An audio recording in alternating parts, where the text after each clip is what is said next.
Streaming from the 22 News Broadcast Center. This is 22 News at 4 p.m. Digital Edition. Hey, good Wednesday afternoon, and thank you for joining us for 22 News at 4 o'clock. 4th of July, 2 days away. Many getting out on the road to get a head start on that commute. 22 News Storm Team meteorologist Brian Lapis with a look at traffic and current weather. You and I have gotten a head start on 4th of July cookouts. We did. Burgers, hot dogs, potato salad, macaroni salad. We're all set to go. Yeah. I got a little bit of a kielbasa and bean bloat going right now. Yeah, it's going to be a sluggish evening. Bear with us. Let's take a look. Up and down I-91, we're good. Mass Pike is also running fine. The usual slowdown at the end of 291 as it merges with 91 South.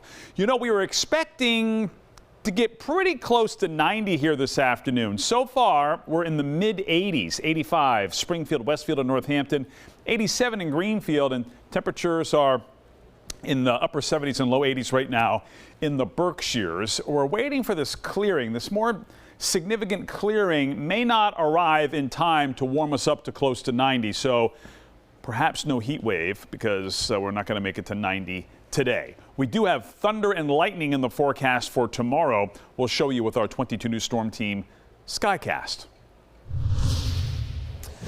Sean Diddy Combs has been convicted of prostitution-related offenses but acquitted on the most serious charges.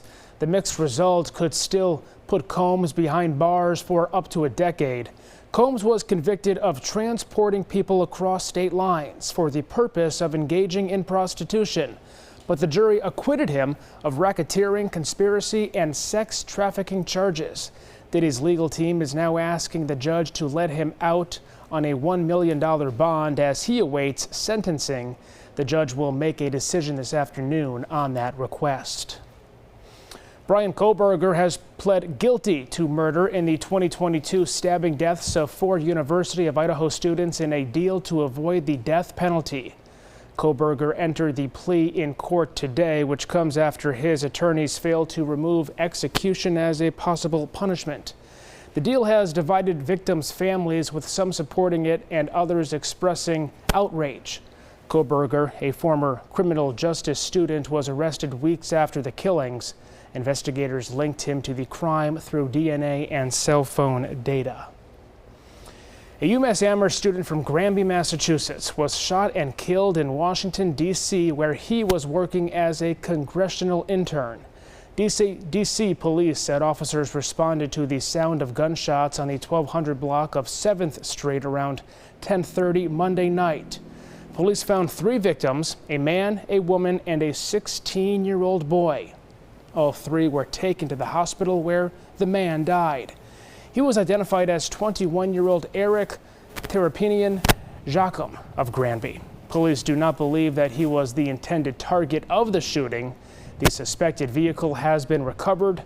No word on any arrests.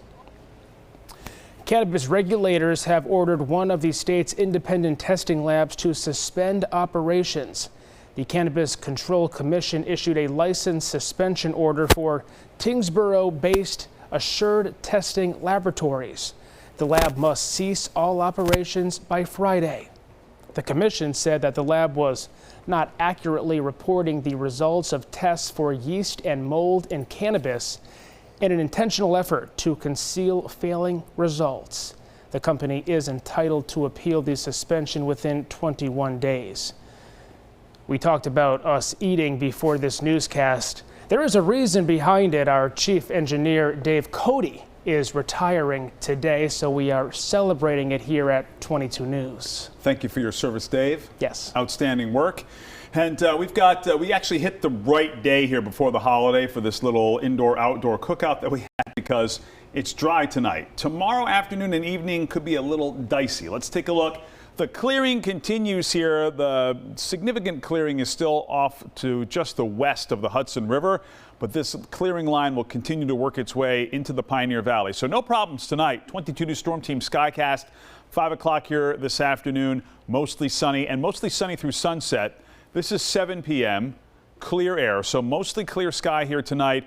Evening temperatures will be in the 70s and overnight low in the low 60s here early tomorrow morning. And we will start with some sunshine here tomorrow. It's going to be a humid day. Notice a few scattered clouds at 10 p.m. Noontime bright. And then mid to late afternoon, our chances for thunderstorms increase. Notice 4 o'clock, a round of thunderstorms. Right now, the best chance for thunderstorms looks to be Northampton and points south, but any of us could get a thunderstorm here tomorrow afternoon or early tomorrow evening. I'm optimistic that the sky will clear for the fireworks that are happening here tomorrow evening in Amherst, South Hadley, South Deerfield, and East Long Meadow. We'll talk about that on 22 News at 5. Del Monte Foods is filing for bankruptcy protection. The 139-year-old California company is best known for its canned fruits and vegetables, but sales have slid as U.S. consumers seek out healthier and cheaper options. Del Monte said the bankruptcy filing is part of a planned sale of the company's assets. It has secured $912 million in debtor-in-possession financing that will allow it to operate normally during the sale process. Del Monte also owns the brands College Inn and Joyba Bubble Tea. Lululemon is suing Costco, accusing the big box store of selling knockoffs of some of its apparel. Lululemon Athletica claims in its lawsuit filed in U.S. District Court that Costco has lawfully traded on its reputation, goodwill, and sweat equity by selling unauthorized and unlicensed apparel that uses knockoff, infringing versions of its patents. Now, Lululemon is requesting a jury trial and wants Costco to stop selling the products that it considers to be duplicates. It is also seeking an unspecified amount in monetary damages. Tonight on 22 News, starting at 5 o'clock, we're hearing tonight from the mother of a Connecticut man who disappeared back in March after a house party in Chicopee. Tonight, what she's asking from law enforcement and the public. Plus, state lawmakers are once again considering legislation that would authorize physician-assisted suicide. We'll tell you where that stands. And we take you to the fairways as the nation's most talented young golfers gather in Western Massachusetts for a high-profile tournament. Evening commute is looking all right. Look at this. We're in good shape here on I-91, and the Mass Pike on both sides of the river also running just fine. We'll update you on our chances for severe weather on 22 News at 5. And as always, we have updates at wwlp.com, the free 22 News app, and the 22 News Plus app, where you can watch our newscasts live and for free. We'll see you tonight, starting at 5.